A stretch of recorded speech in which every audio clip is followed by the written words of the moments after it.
everyone. This is the Vermont House Committee on Commerce and Economic Development. And Wednesday, January 10th, 2024 at 1:05 in the afternoon. So here this afternoon, we'll be looking at page 659, which is an act relating to captive insurance. So this is our yearly look of captive insurance, and we have a number of people here with us today from Department of Financial Regulations, from the Agency of Commerce, Community Development. We have representatives from BCIA. So thank you for all joining us today. And Deputy Commissioner Bigglestone, good to see you.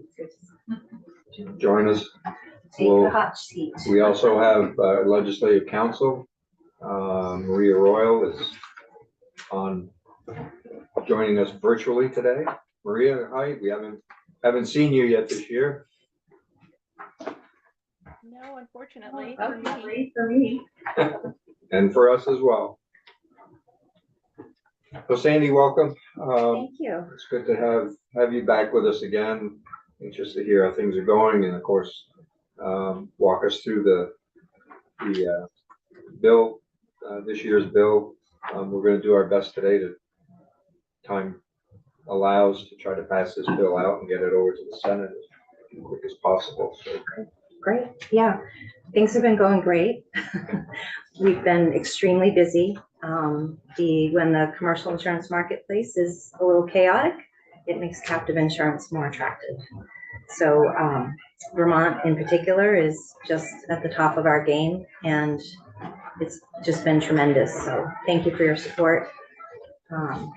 Chairman, Vice Chair, representatives of the committee, I am pleased to present this bill to you today, and happy to walk through it and take any questions, or if there's more clarification needed and information to support, I'm happy to supply that to you now and at any point throughout the year.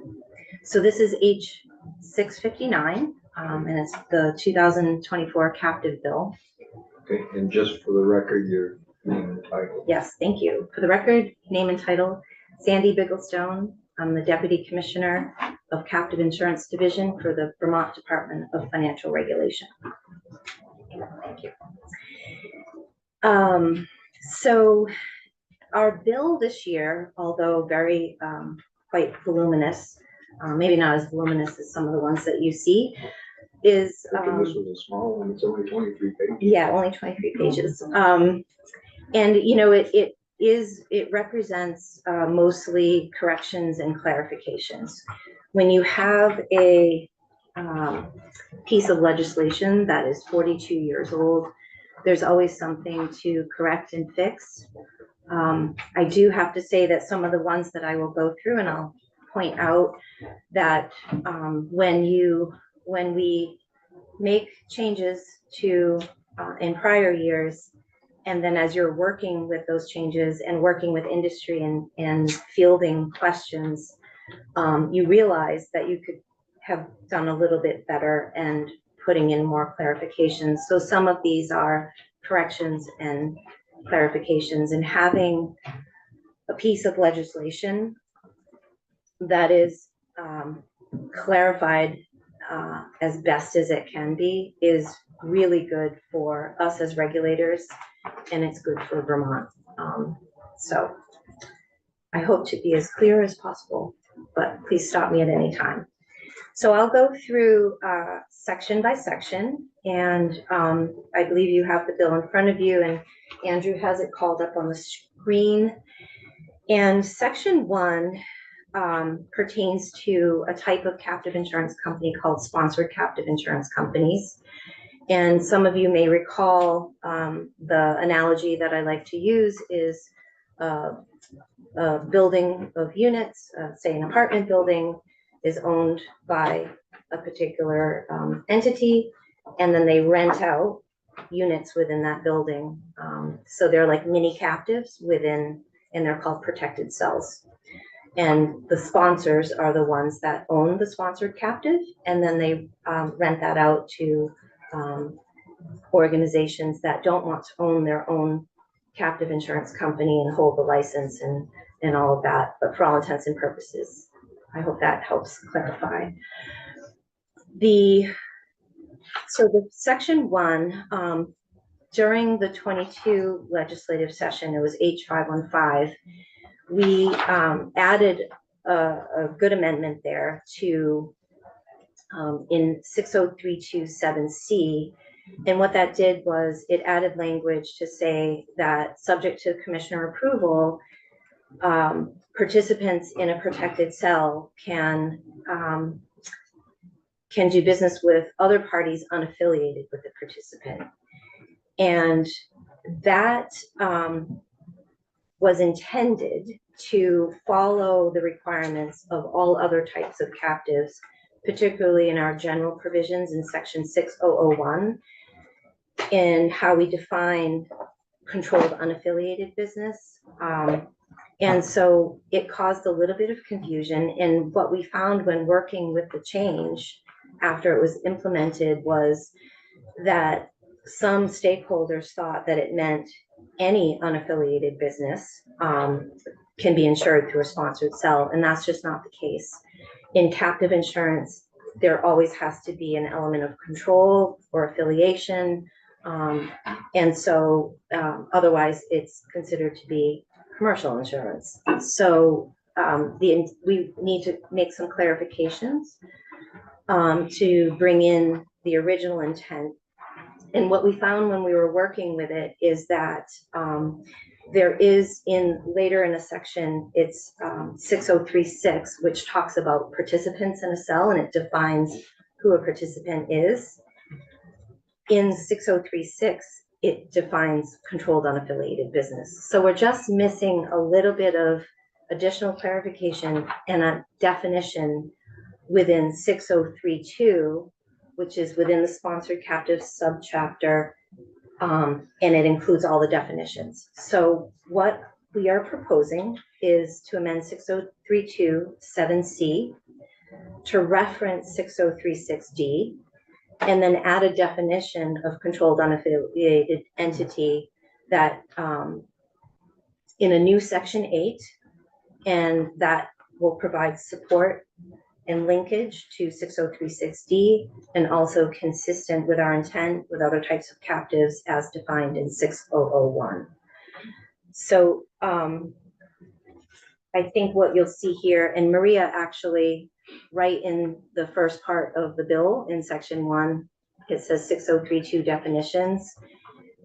She struck the language as used in this chapter. She struck unless the context requires otherwise, which was very smart, because I actually don't know what that means. But, you know, again, working with a 42-year-old piece of legislation, there's always something to clarify and fix. So you'll see those changes there. The underline in 6032-7C to add as defined in subsection 6036D of this title, and then a new section 8 for a definition of controlled unaffiliated entity, which mirrors 6001 for all other types of captives. Hi, thanks Hi. for being here. Yes. So this is the way you've been implementing the law, and now you just want the law to state very clearly so that there's no ambiguity. Yes. Perfect. To be as Thank clear you. as possible. And we were fielding so many questions and having to say, no, that's not how it is. The intent is, and then we would tie in 6036 and 6001, but this will really lay it out without a doubt. Great. So it's not going to cause you to go back to any businesses and say, now you have to stop doing what you were doing. No, because we this didn't. is Yeah, we're the gatekeepers. Yep. Great. Thank you. Thanks. Great question. Okay, so moving on, unless there's other questions, to section 2. And this is an update to our statutes to allow conversions of captive insurance companies into protected cells of sponsored captives. And in practice, any type of captive insurance company in general can convert to another type. For instance, a single parent captive owned by XYZ Corporation could decide that it wants to convert itself to a sponsored captive insurance company and then have a facility for business partners or affiliates to enter into their own cells to segregate risk rather than aggregate the risk in its own single parent captive. And so in practice, while any type can convert, what we found was that there is lacking language within the 6034H in particular to be explicit to allow such a conversion. And so what we did was to bring it into the law, into the sponsored captive statute. We wanted to make it as consistent as possible with other areas of our statute. And so that's what you see here. And it is a new section, 6034H. And would you like me to read it through or?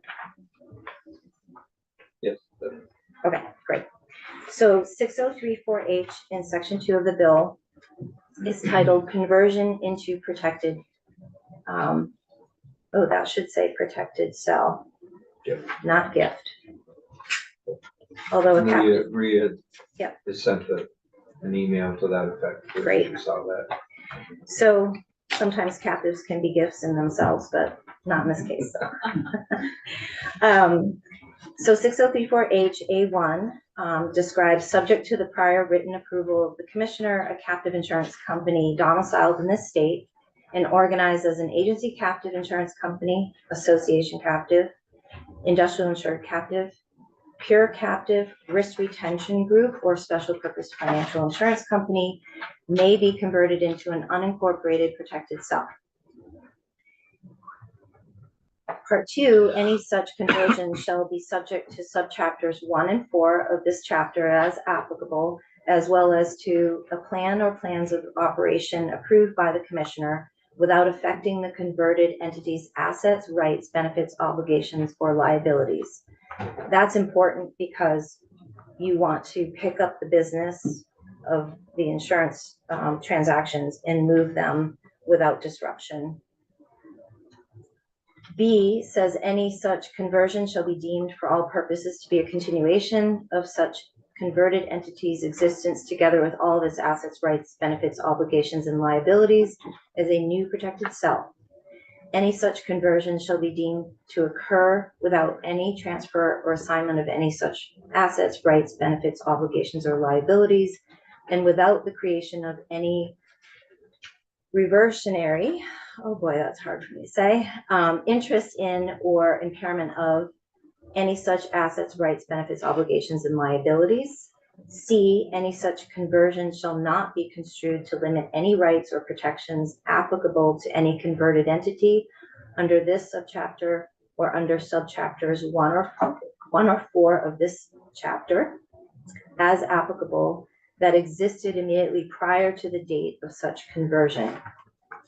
So again, this conforms it to other subchapters. D1, any entity converting into a protected cell pursuant to this section shall perform such conversion in accordance with A, the provisions of 11A VSA Chapter 11, if the converted entity was a corporation. B, the provisions of 11 VCA Chapter 25, Subchapter 10 of the converted entity is a limited liability company, or the provisions applicable to any other type of entity permissible under Vermont law if the converted entity was such an entity. As used in this subsection D, a protected cell that is not an incorporated protected cell shall be considered an organization, as that term is defined in 11A VSA 11.01 and 11 VSA 4141. An other insurer, as that term is defined in 8 VSA 6020, and an entity, as that term is defined in 11C VSA Section 102. So it pulls in all the necessary corporate codes for entity types under the Secretary of State.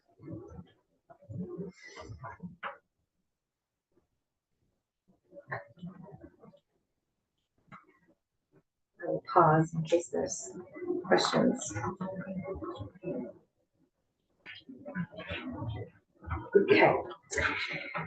Section 3. This pertains to the general provisions for captive insurance companies. There are some general provisions in there that give permission or prohibit things that captive insurance companies can transact with. And in the 22 session, H515 did amend to allow captive insurance companies to enter into parametric contracts. And this is for a particular type of risk transfer. I think at that time, we were definitely ahead of the curve, and definitely leading up to 2022. Parametric contracts were primarily relatively new and primarily qualified under federal laws, which define them as security swaps or derivatives having a balance sheet effect. And if you think about insurance transactions and you pay premium, it's not considered a swap. You pay premium, and it's the premium is revenue on the income statement of the insurance company.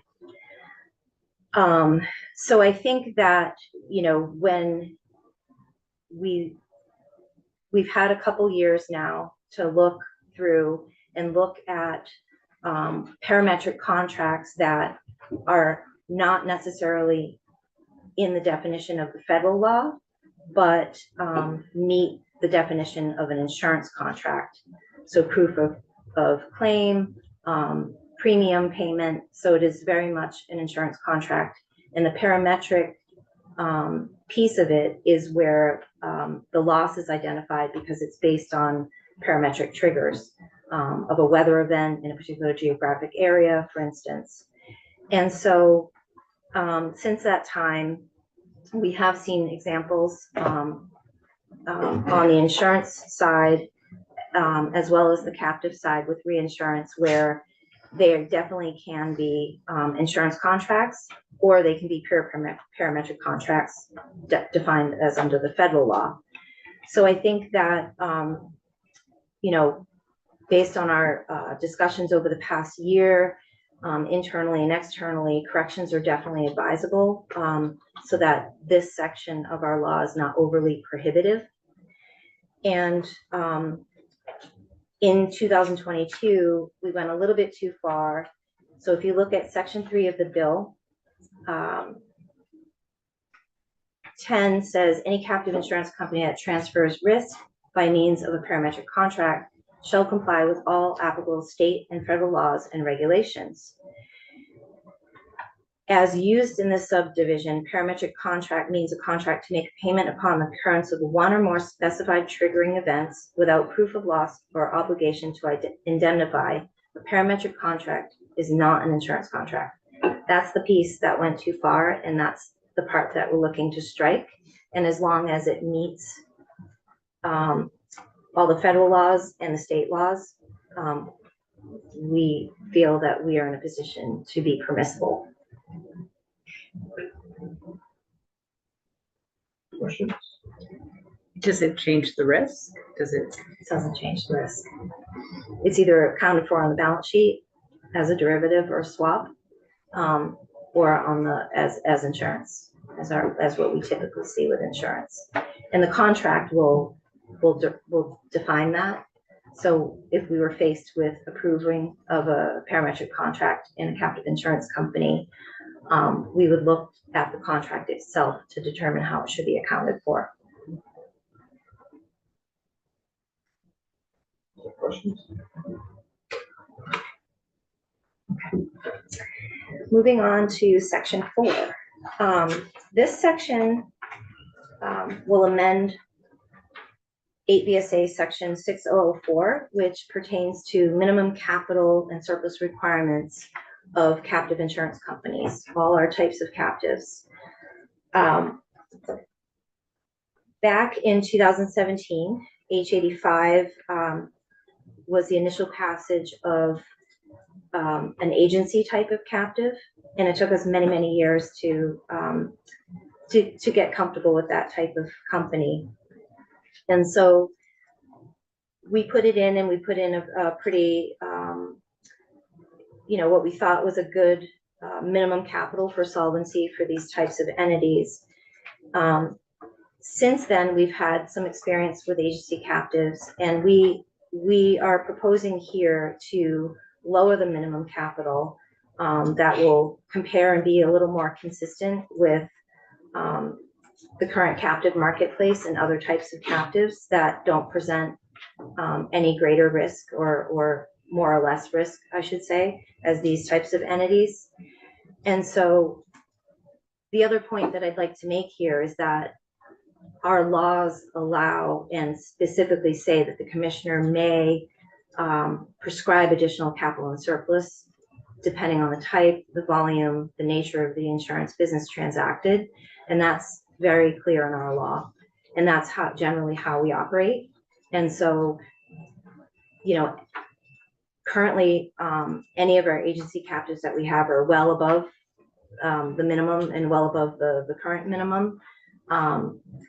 So this doesn't present any greater risk.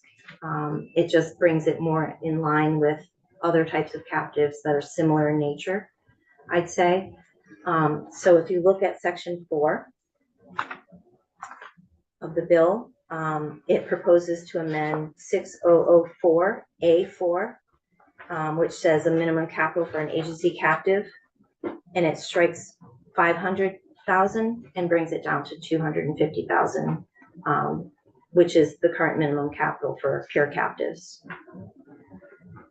Does that bring it more in line with other jurisdictions as well? That is a great question. I actually do not know. I'm just wondering if this is, market wise. To compete. Yeah.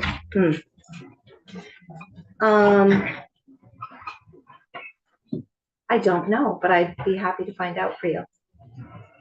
Well, I'm just wondering if that's the motivation, some of the motivation, but I take it it's not. It's not. Just you're trying to align it more with. Yeah, with the amount of minimum capital that is, frankly, the floor for solvency. Right. And, but we look at the risk that's in a captive, and generally, premium volume, loss reserves. We look at investments, cash and investments at all times, making sure any one company can cover its obligations. And capital is minimum capital is almost, dare I say, irrelevant, but statutorily is here in case something unexpected or adverse happens and we need to pull the company into receivership. Other questions?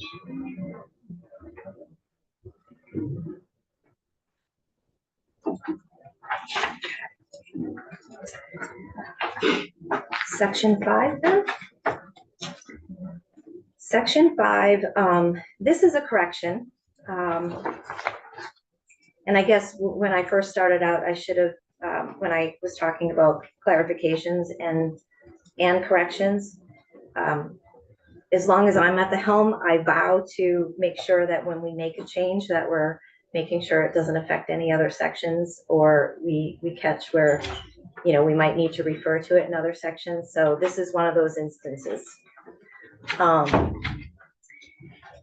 In the 2023 legislative session, feels like it was just around the corner, H76, you graciously allowed an increase in the premium tax share that we get to keep to balance our budget from 11% to 13%. However, there is a section within our law, 6016, that changing that where that percentage is also referenced. And so we missed correcting that. So This also brings into, in reading 6017, there was some outdated or obsolete language that was also identified relating to fees for reinsurers that we collected, I want to say, over a decade ago, and we no longer do that. And so Section 5, if you look at the bill, 6017 pertains to captive insurance regulatory and supervisory fund. And in A1, you see the strikeout of 11% and change to 13%. And then way down toward the bottom, there is language being striked that says all fees received by the department from reinsurers who assume risks solely from captive insurance companies are subject to the provisions of subsections 3634A through F of this title shall be deposited into the captive insurance regulatory and supervisory fund. Those fees haven't been collected for a while, so this is very obsolete, and we would like to remove that.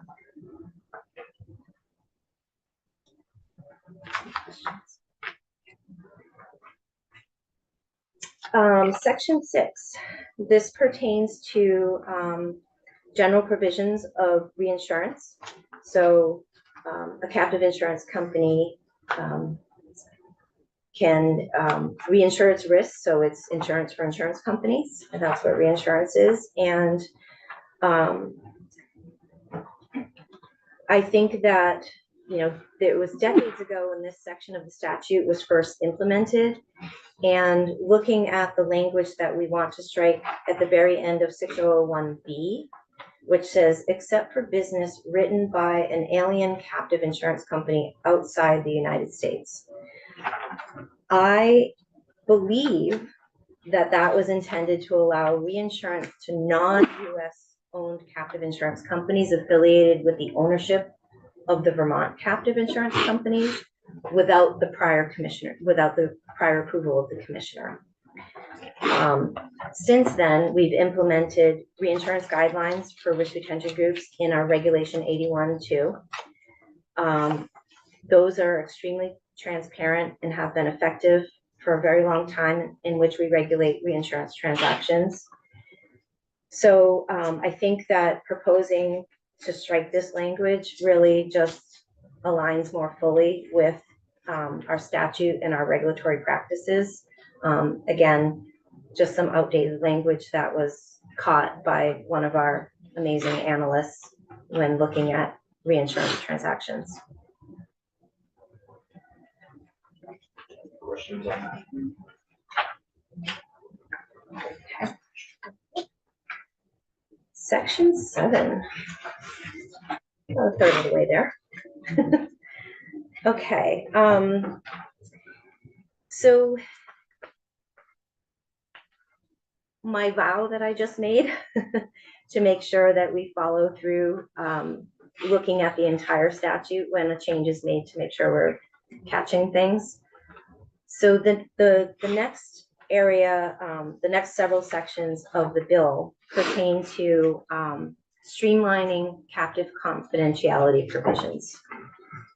And what it does is it directs most sections back to 6002, which is the general provisions section of the captive statute, 6008, which pertains to examinations, and 6052, which pertains to a type of captive insurance company called a risk retention group, and they are under NAIC accreditation, so they're in their own chapter.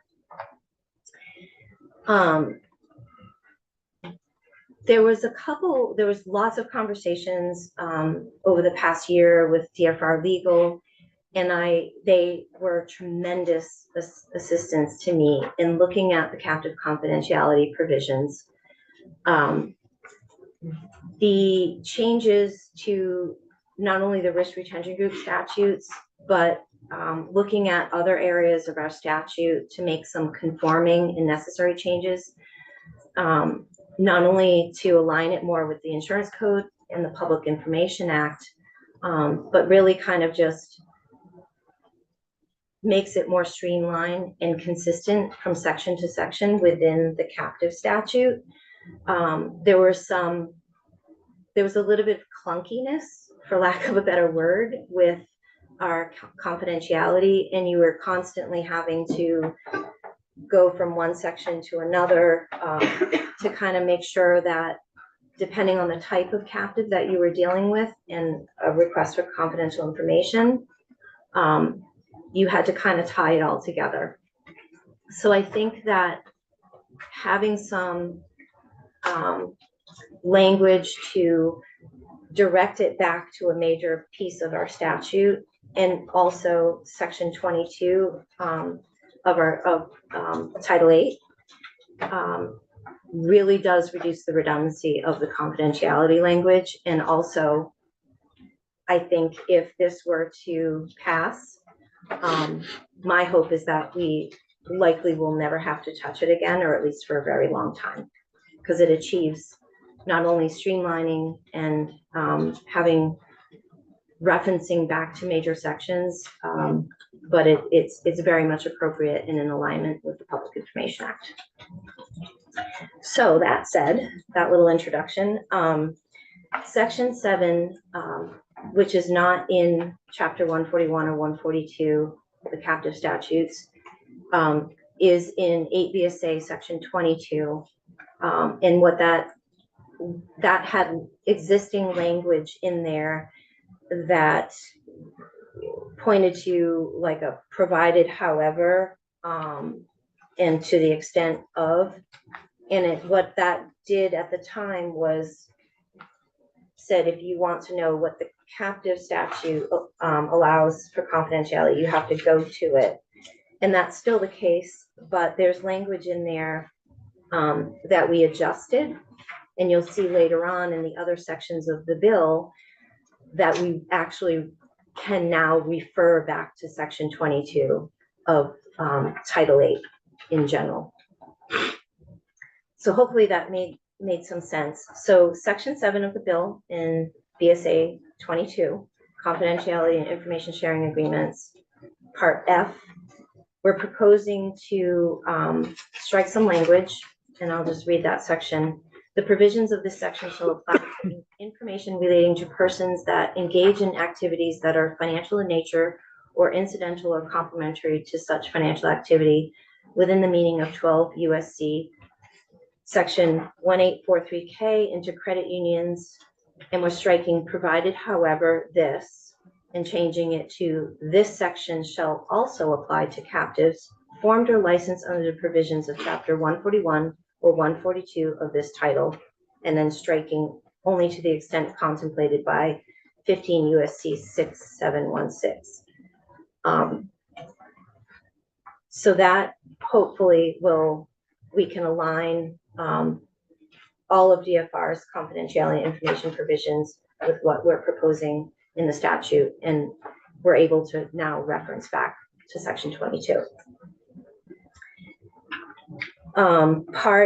So 22, there's actually another section. Oh no, we're moving on to section 8. Sorry, I did highlight that. So section 8 pulls us back into the captive insurance statute, in particular in 6002C3, and we are looking to amend that to strike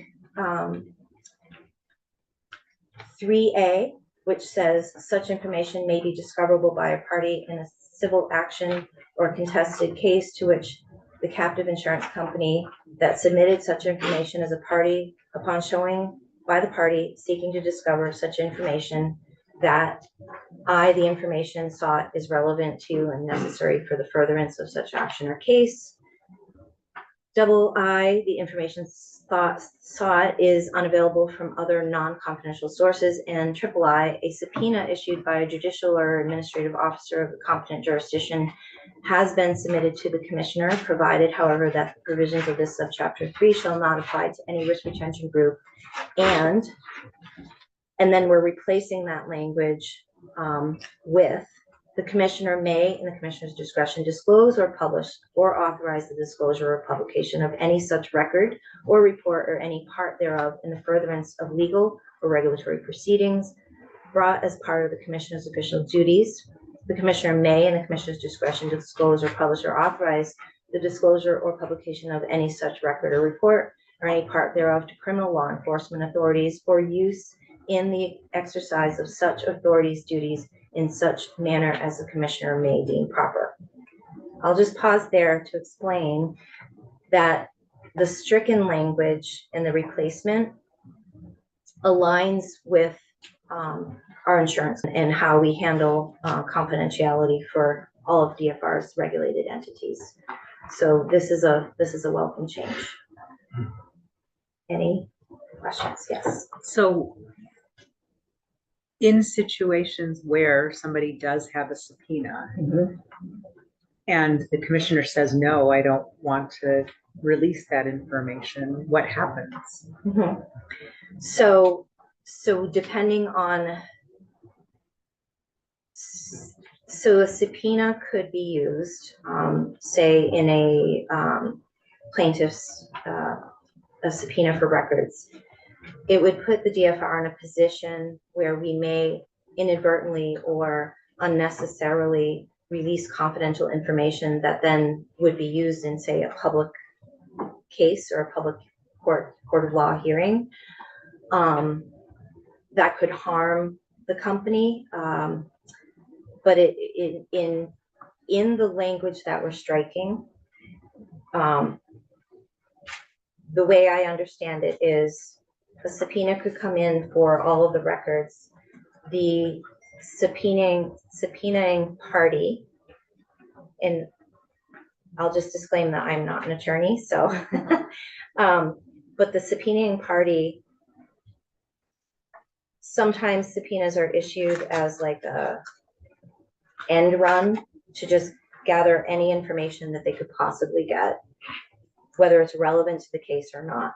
So we would be in a position to expend a lot of time and resources to determine, based on the stricken language that has those conditions, and work with the subpoenaing party to determine whether the information being sought is relevant to the case or will further the case. Otherwise, after expending a lot of time and resources, the department would likely just move to quash and not provide any information anyway. So the added language would give the DFR discretion to work with law enforcement and other authorities to disclose information that we feel is pertinent. The other thing that I'll say is that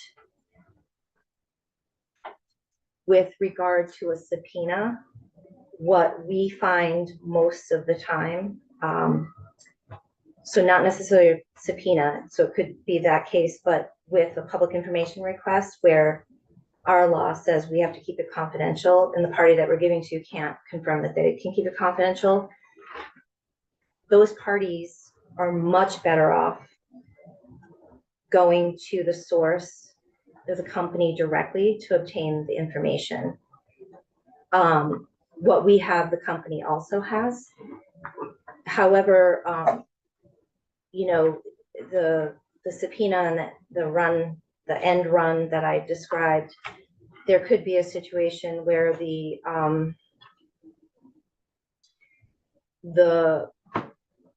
subpoenaing party may be using this law to try and, again, get us to disclose confidential information that we really shouldn't be. But at the same time, you know, it's information, again, that they are not necessarily, potentially they're not following the normal course of the discovery process in building a case against the defendant. And so they haven't actually, potentially, they may not have gone down the route of going through the discovery process and actually deciding what information they actually need. And they're just casting a broad net.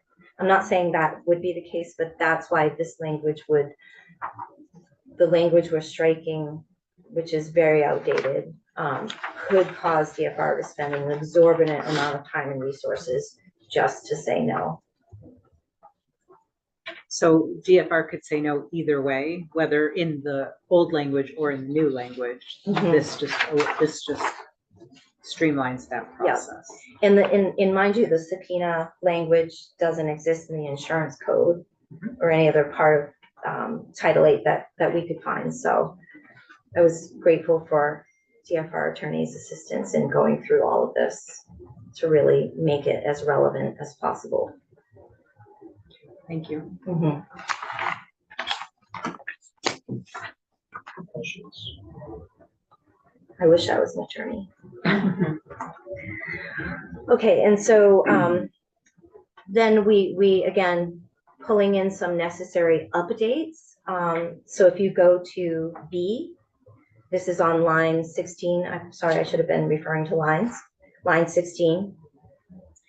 We added, we capitalized the, but we added that the commissioner may, in his discretion, his or her discretion, disclose such information to a public officer having jurisdiction over the regulation of insurance, striking in any other state, and adding and with others, should be states, federal or international agencies. So in our world, we not only deal with other state regulators in the business of insurance or the regulatory world, but we deal with federal, and we can share with federal agencies if we want to, and also international agencies. So that's a meaningful update, I'd say. We're adding language in C. This is on page 9 of 23, line 3. Neither the commissioner, line 1, go up to II, line 1. We're adding state or foreign government. Again, we deal with foreign governments and public officials sometimes, and we wanted to update that.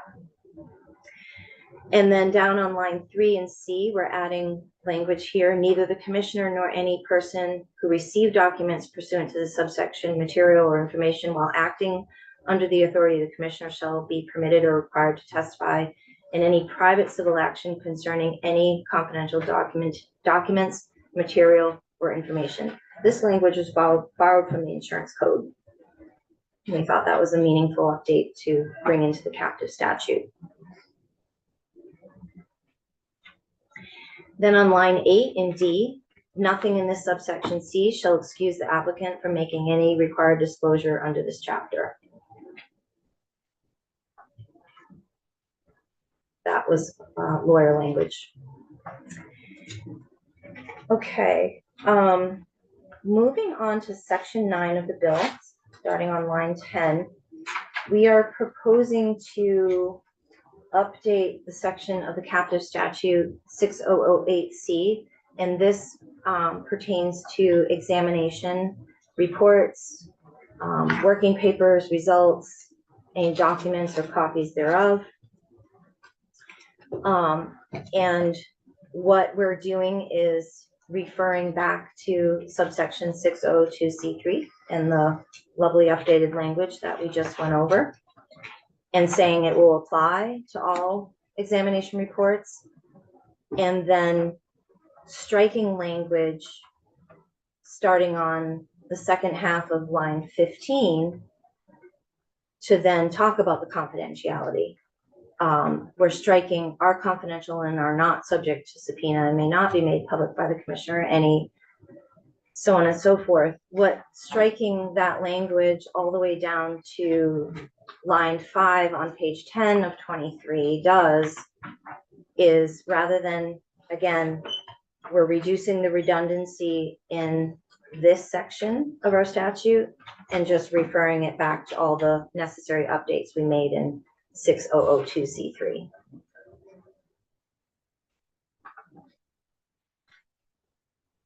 Does that make sense?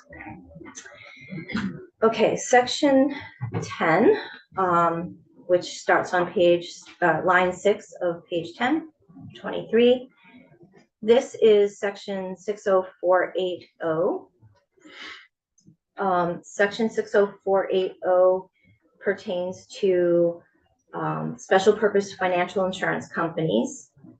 And there's a lot of language that we are proposing to strike here. When the special purpose financial insurance company statute was placed,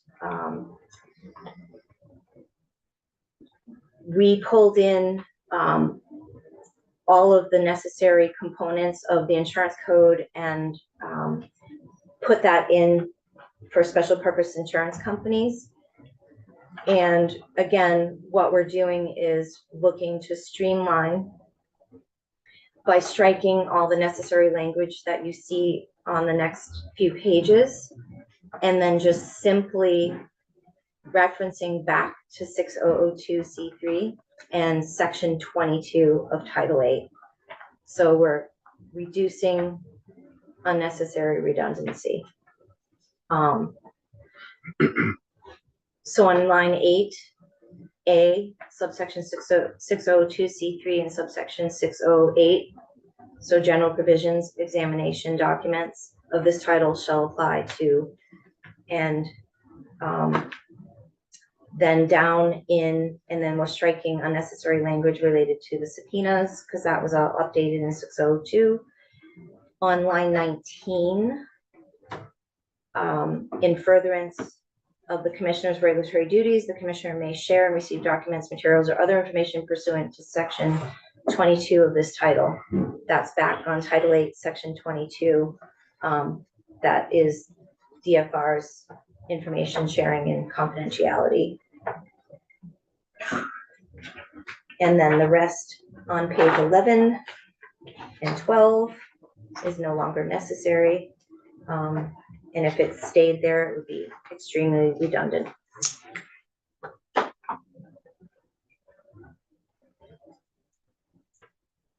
Sorry, Andrew, I think you've been keeping up so nicely and I haven't checked behind me. Thank you. Okay. Section 11, which starts on page 13 of 23. This pertains to 6049M, which is another subchapter for a type of captive insurance company called an affiliated reinsurance captive, or reinsurance company, I should say. This is doing exactly what I just described for special purpose financial insurance companies.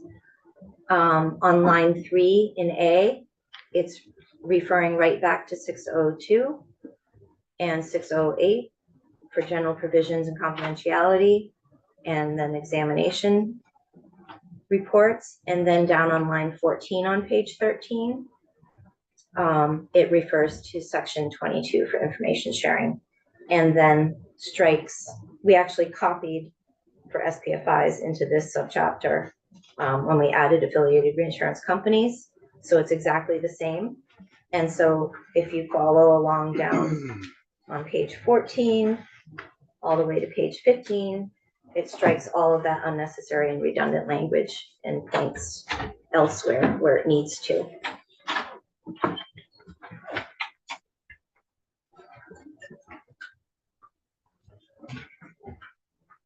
So same thing, just different type of company. Okay, so section 12,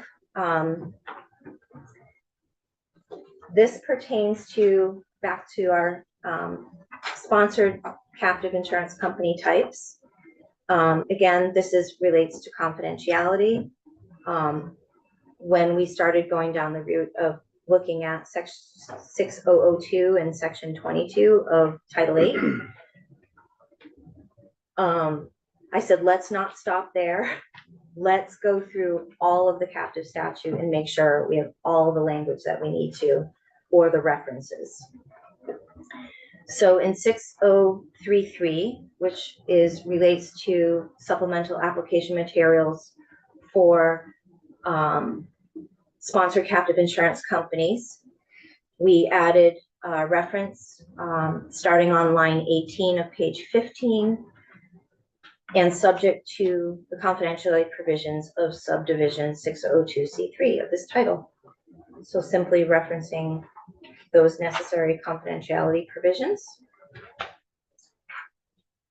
Section 13,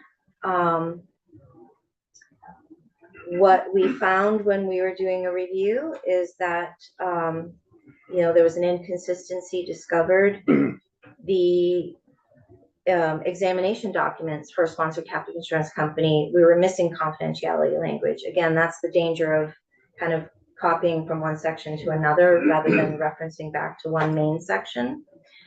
So what section 13 of the bill on page 16, line 1, beginning on line 1 does is it adds the necessary language to cover the gap that is needed for the confidentiality of examination documents. And that is in 6034G on page 16, line 2 through 11.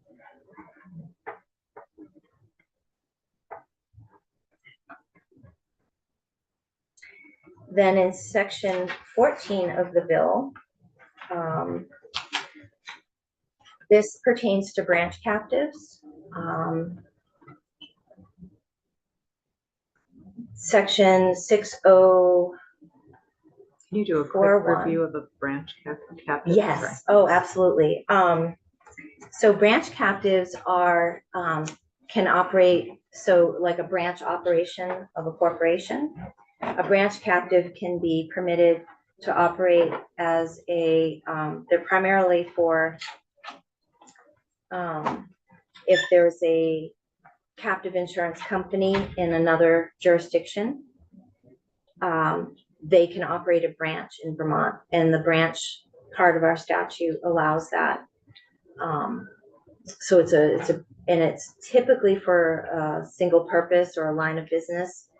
And back when, I want to say it was like the late 90s, when the branch captives were placed into the statute, it was for like, say a Fortune 100 company wanted to do employee benefits, but they had they already had an established Bermuda captive for decades. They could form a branch in Vermont for its U.S. Business benefits. Yeah. Okay. We only have a couple. So it simplifies About a the handful. work for It them. simplifies, yeah. And then we coordinate with the other jurisdiction on the solvency regulation of the entire Thank you. entity. Yep. So let's see. We're at section 13. No, section 14. Sorry about that. So this again adds the necessary reference back to section 602C3 for confidentiality. That was missing in the branch. And then section 15 of the bill on page 17, starting on line 1. 6047 pulls in confidentiality for the examination documents related to branch captives. That was missing, just like in the sponsored statute. Section 16, I promise you we're almost done. This section 16, again, all this relates to confidentiality, and it updates the language for risk retention groups in chapter 142. When DFR Legal reviewed the existing language in 6052, and I think this is the area that started down our journey of let's look at the entire captive statute for confidentiality and the appropriate language. There was some language that was outdated and definitely needed clarification. If you look at,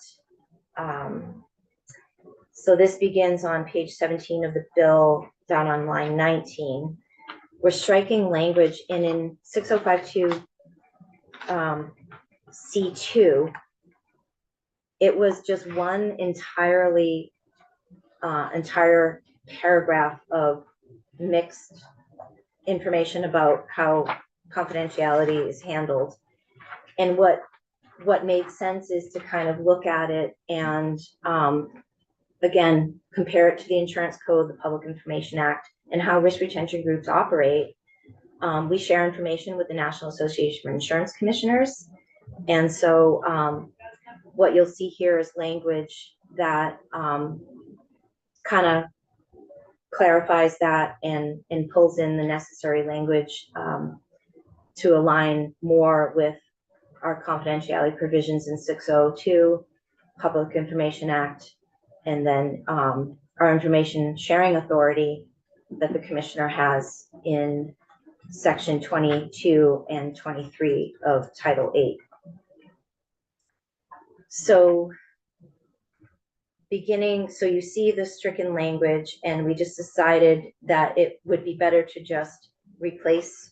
And what we're doing on page 19, starting on line 13 toward the end, we're replacing that language with information submitted pursuant to this subsection, including any subsequent updates, amendments, or revisions of or to such information shall be and remain confidential and may not be made public by the commissioner or an employee or agent of the commissioner without prior consent of the company, except that the commissioner may, in the commissioner's discretion, disclose or publish or authorize the disclosure or publication of any such record or report or any part thereof in the furtherance of legal or regulatory proceedings brought as part of the commissioner's official duties. The commissioner may, in the commissioner's discretion, in a manner the commissioner deems proper, disclose or publish or authorize the disclosure or publication of any such record or report or any part thereof to criminal law enforcement authorities for use in the exercise of authorities' duties.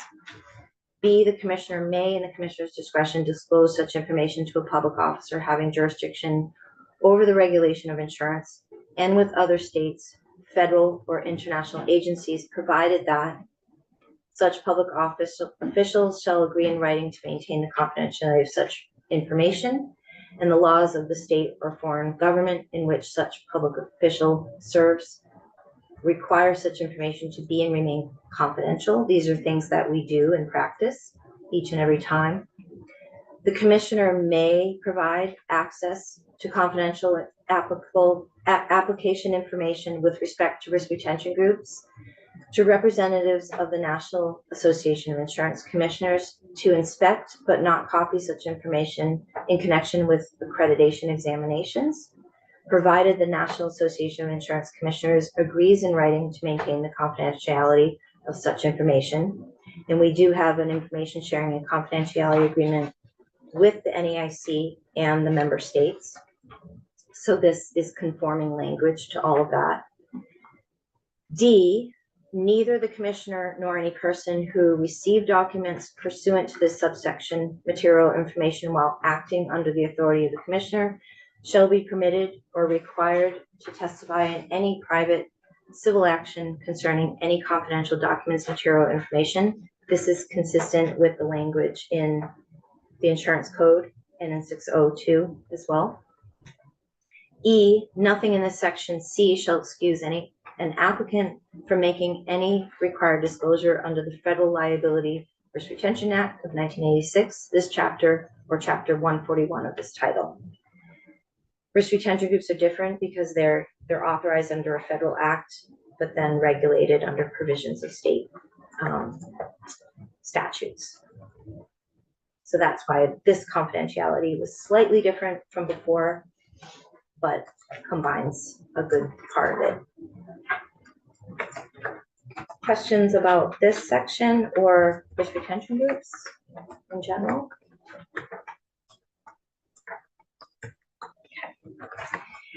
Section 17. Here, this relates to reports and statements, like annual statements and information that we collect on an annual and quarterly basis of our companies, financial statements and the like. And what we're proposing here is to strike language that's no longer necessary. If you look at this starts on page 21 of 23 of the bill. section 607, reports and statements, line 8. The remainder of this page does not propose any changes. If you turn to page 22, and you go all the way down to line 14, toward the end of that line, we are looking to strike, except that such subdivision shall not apply to reports filed by risk retention groups. The reason why we're striking this is because of all of the necessary updates and changes we made to the prior section in 6052 for risk retention groups. This sentence is just would be redundant and no longer needed. So that was a good cleanup recommendation on the part of our department attorneys. Okay, brings us to section 18. This section is pertains to, again, risk retention groups, but in particular with managing general agents, reinsurance intermediaries, and producer controlled insurers, and updates the confidentiality language, which is which will be consistent with the other sections and with all the necessary references. So on page 22, section 18 of the bill, section 6074 of the statute, examination authority, line 20 proposes to change B, striking all and adding subsection 6052A of this title shall apply to, and then it talks about examination reports, work papers, recorded information. And this is all the information we can collect as from managing general agents, reinsurance intermediaries, and producer controlled arrangements have with respect to our risk retention groups. So this provides the necessary reference without repeating. And then on page 23 of the bill, line 2, toward the end there, we are striking language are confidential, and again, no longer needing that language because it would be redundant to keep in there. And that brings us to section 19, which is the effective date. And it looks like it's proposed to take effect on July 1 of 24, if so passed.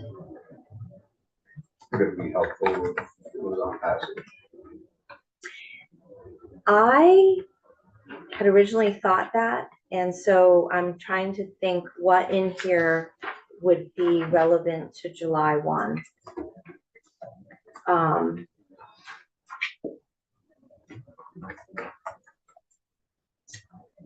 I don't know, Maria, would you have any thoughts on that, perhaps? Or I think on passage would work in my mind. That was what I originally intended. And that would be my recommendation, actually. Because all of this is, some of it is corrections and clarifications, and then the updates to the confidentiality. Yeah, there's nothing that in my mind would be necessary for like the fiscal year. It wouldn't have a fiscal year effect. And maybe the idea was that because of the potential change in the capital, minimum capital for agency captives, that might have an impact, but it wouldn't in my mind. Maria, do you see a reason why we couldn't change that on effective date on passage? No, those are corrections. Oh, Maria's up. Okay. Okay. Maria, we'll have to make, we'll need an amendment anyway to change the gifts to South. Yeah. And so we'll have Maria make that change too on passage. If you find that, you know, if you talk to your attorneys at DFR that there may be a section that you need July 1, let us know. Okay. Or that can be changed in the Senate side too. Yeah. Just seems to me that quicker you're able to get this into. Yeah, I mean, if it passed next week, which might You can be. talk to Ian. for instance, or some Right, point yeah. before July 1, I'm pretty sure this is gonna go before July 1, before the session's done in May, so. yeah, If it passes in April, then it just gives you, it makes the changes right away. yep. I'll take another skim through, but initially I had put upon passage. Okay. And unless there was some thought to that it would pass after July 1 and then make it effective. I'm joking. I know you don't want to be here in July. Or August or September. I wonder if it's because it changes the transfer, the rate for the premium tax transfer. So that would affect So- the new fiscal year. Yeah, so that was so the 11% to 13%, Yeah, that was changed That's already- in the last Yeah, that's section and it's already in effect. yes. And so I think that may have been the reason, but the corrections to the sections in this bill don't impact that at all because it was referenced in another section and it isn't the statute that controls the special fund. That makes sense. 6007 is the premium tax statute, which we changed in the last session. And then we missed changing the reference in the other parts. Any further questions for Deputy Commissioner Middlestone? Thank you. Thank you for so much of your time. Appreciate it. Brittany?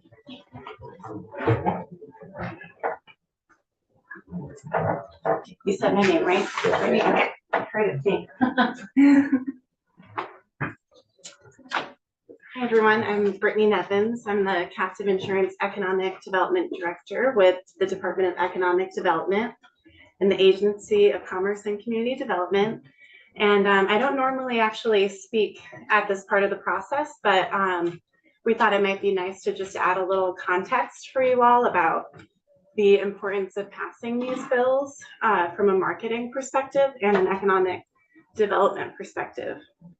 So my role is to market Vermont to prospective businesses who are considering where to form their captive insurance company. I'll be going over the economic benefit of this industry next week at the legislative day. But today I'm speaking briefly, as I said, to just give a little bit of context, as this process is really key in ensuring that Vermont remains a leader in the industry.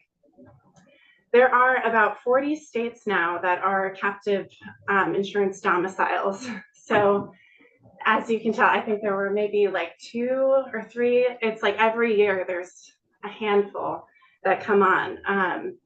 And so you might think now that Vermont is the top captive insurance domicile in the world as of this year, that we don't really have to work as hard, but actually it means that we have to work even harder to ensure that we really demonstrate our strengths now more than ever. And this part of the process, passing bills, is actually a huge part of why Vermont is a leader. So proactively passing bills like this every year. Vermont's proactive approach to legislative improvements each year in collaboration with the Captive Insurance Association is unique to any other domicile around the world. Most domiciles, frankly, reactively pass bills that mimic what we do here in Vermont. Changes, no matter how small, shows that not only is Vermont proactively adapting to the changing needs of our companies and the industry as a whole, but it also shows that our lawmakers prioritize this industry consistently year after year. This adds to Vermont's unique perception of the gold standard of captive insurance and our stability as a domicile. Bills like this one before you today not only ensure that our current captive insurance companies feel supported and heard, but it sends a very compelling message to companies and organizations around the world that are in the process of selecting a domicile to license their captive in. And it ensures that Vermont maintains its positioning as the top captive insurance domicile in the world. So I just wanted to share, because I know you don't hear from me often, but this proactive approach to really having that meticulous weeding through of the captive bill and making those small changes really shows the world that we care and that we're listening, because you don't see the process up to this point, but the association and all of their members are giving input and working with the department, and all of that input is put into this bill. So it's not just coming from the department, but from the industry, and that's coming from around the world, that input. So yeah, just wanted to share that. But like I said, I'll be talking more next week at the legislative day, which is on the 7th or Wednesday. Yeah. So, but if you have any questions about that marketing aspect or anything for me today, I'm happy to answer any. Have you scheduled for 9 Wednesday morning? Yes. I'll check with us tomorrow, but I think it's obvious we take this very seriously, as you said, and you know, this early in the session, we're in our second week and we're taking this bill up. I think we might be able to pass it today, so that's our captives are extremely important to this. Thank you. Any questions for me? Can I make a comment? Sure. When I went to Florida to the NAIC meeting, people came up to me when they knew I was from Vermont and talked about captive and how we did it right and everything. And I was like, oh yeah. And I kind of knew that because of last year, but it's when people actively seek you out to tell you how good you're doing something, that was really affirming of what everyone's been telling me. So anyway, thought I'd give you that feedback. And you don't really think about it, you know, the rest of the world seeing what you do in this room, but they are watching and they're looking at the details of these bills and how they can bring that to their domiciles. And so Yeah, and it wasn't just one person. Yeah. You know, so. So thank you all for taking the time to support this industry and listen to all of the tedious changes that are requested every year. But that proactive approach is really key. Well, I think it's up to us too, in the committee, to, you know, anytime we have the chance to promote captives, and to let the public know what captives are and what they mean to the state, the better off we all are.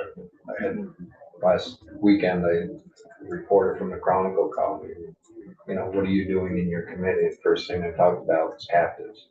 And she was actually very receptive and didn't know what a captive was, but she may reach out to you, Kevin. She may reach out to you, Sandy, as well. She, you know, I suggested she might want to do an article on captives. Whether or not her editor wants her to or not, I don't know, but we'll see. But I think people find it interesting and they don't understand it. Try to, you know, kind of give them a high level of what it really does and how it's beneficial to the businesses that form captives.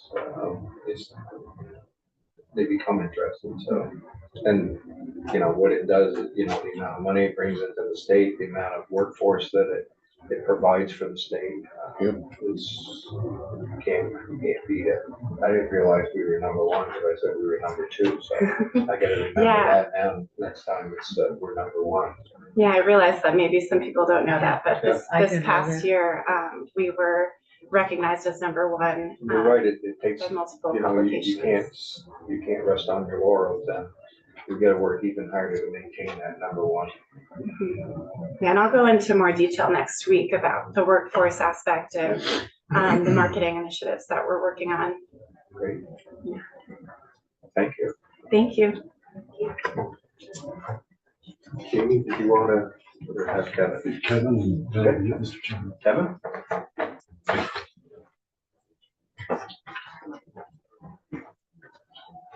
Good afternoon, everybody.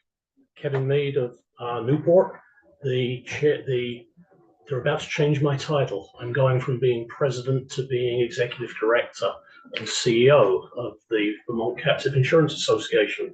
So I'm here representing the third leg on the three-legged stool of the captive industry in Vermont, which is the industry itself.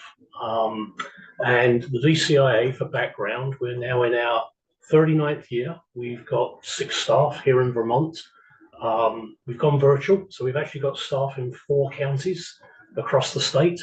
And I'm reliably informed we might actually be one of the biggest associations in the state. I know we're bigger than the Dental Association. So can I just say captives are more important than teeth? But I wanted to focus, because of what you're looking at today, on our legislative process. And as Brittany mentioned, it's quite exhaustive. We have a legislative committee made up of professionals from the industry. There's over 30 of those.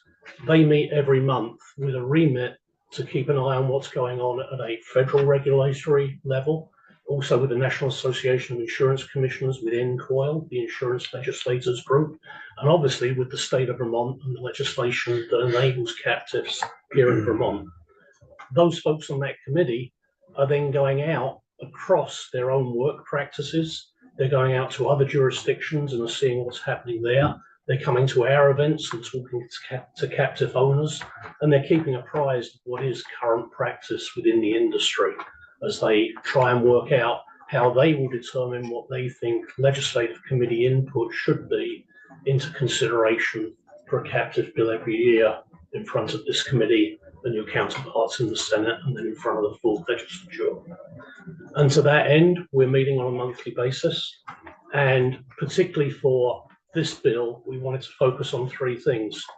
That minimum captive requirement and making that aligned was important for us. But also the fact that, as Sandy mentioned, that's kind of the baseline, and that on an application by application basis, the regulators are determining what that minimum requirement should be. And what that indicates is both that there is that baseline, but also that's that level of scrutiny, making sure that captives that are in Vermont are subject to effective scrutiny. We also like the clarified language on parametric risk, and as Sandy said, we were on the leading edge or the bleeding edge of that beforehand, and now that the industry is caught up, that clarifying language was important to us. And then we also like that continued focus on confidentiality and the fact that the internal machinations of organizations putting together a captive are maintained confidential within the legislation that empowers captives in Vermont. So, as Brittany said, we'll be back to you next week. And as a preview of that, we'll have a captive owner talking about why they came to Vermont and the success that they've had here.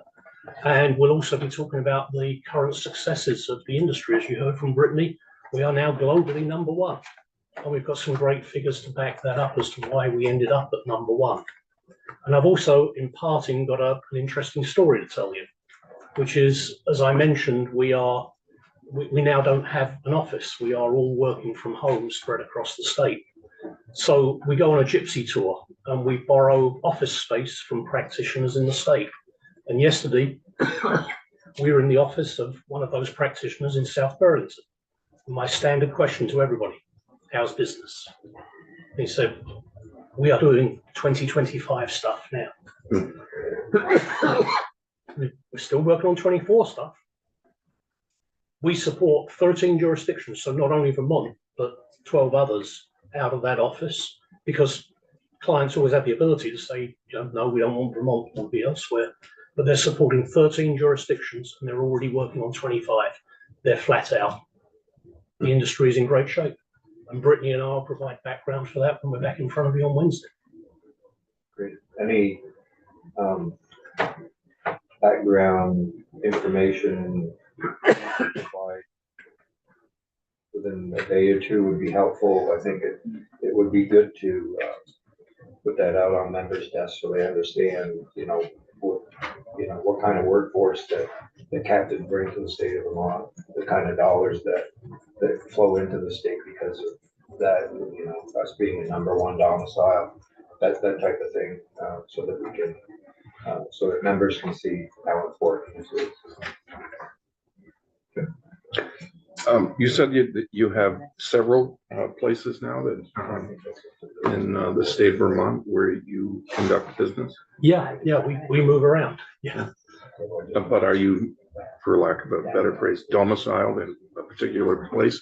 Or what are the towns where you have your business? I actually wrote that down because I thought that question might come up. So if you were to write me a letter, believe it or not, people sometimes do that. It actually goes into a slot of the mailboxes, etc., in South Burlington. Mhm. That is our only physical space. That is our registered space. So we have 2 staff members in Chittenden County. We have 2 staff members in Lamoille, 1 in Windsor, and 1 in Orleans. Well, I'd like to extend an invitation for you to come to Bennington. Okay, All right. we should absolutely do that. I'm shocked. Really? We shall absolutely do that. Great. I'll look forward to going into the details on that with you. All right. I also wanted to mention that staff will be here next Wednesday. We're going to be in the card room on your way backwards and forwards to the cafeteria. And I know because I did the Costco run, there'll be like candies and snacks available. So do please come visit us and you'll be able to see both practitioners and staff from the VCIA and introduce yourself to people other than just me. Glad to do that. Any other questions for Kevin? Great. Thanks, Mr. Chairman. Thanks, everybody. Thank you very much. Thank you. Why don't we take a 10-minute break and touch base with Jonathan, who's down folks, see if he's able to come up, try to touch base with Monique to see if she wants to vote. And I think we're ready to let the bill out.